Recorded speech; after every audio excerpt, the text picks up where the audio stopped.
Hi everyone. Sorry for the technical hiccups, I guess. But first off, a round of applause for DefCamp, right? Super nice conference. And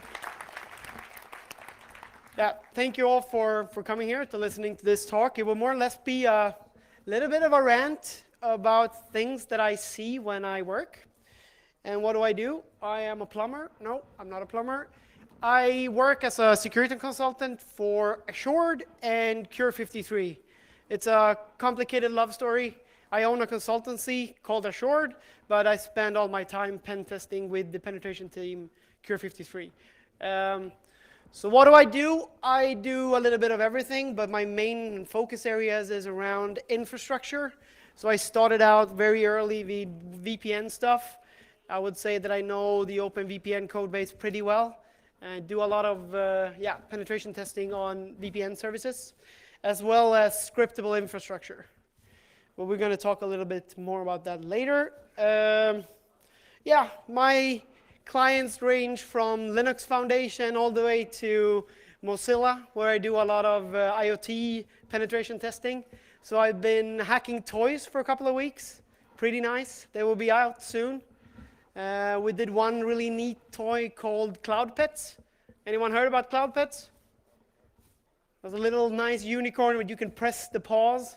Don't buy that one, it's terrible. Read the report. So, let's discuss the outline of the talk today. So we're going to talk a little bit about containers, what containers are and what they're not. We're going to talk about orchestrations. And we're going to have a brief look at the pipelines connecting all of this fun stuff. And then we're going to take a deep venture into what security issues we might have when setting up our orchestrations. And then we're going to have a look at some fails.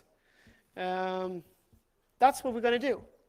So to start this off, I would like to explain just the terminology, just a brief look into containers, orchestration, pipelines, what I think they are in my opinion, and how to use them and how to maybe abuse them, I guess. So this image, I think a lot of people have seen before. It's like a standard way of comparing what a virtual machine is in regards to a container, right? So the main difference here is that a container is just an isolated piece of the host operating system. It has its own binaries, it has its own libraries, it runs its own processors, it has its own file system, its own isolated network and network interfaces, can have multiple but it all runs and gets orchestrated by a container engine. A lot of people would they would put an equal sign in the container engine to Docker, but there is a multiple different container systems out there. We're going to talk about a few of them. So the beneficial thing with containers is that we can run them without any hassle, right? We don't have to install the guest operating system. We don't have to choose the flavor of the guest operating system, because we can just manually spin up a binary inside of an isolated host that is cross-platform. So it's a really neat way to create platform independence and have it scalable. So it's not a new thing, right? It sort of comes from the in the beginning of the 80s, I would say, 79, with Fruit and Fruit jails.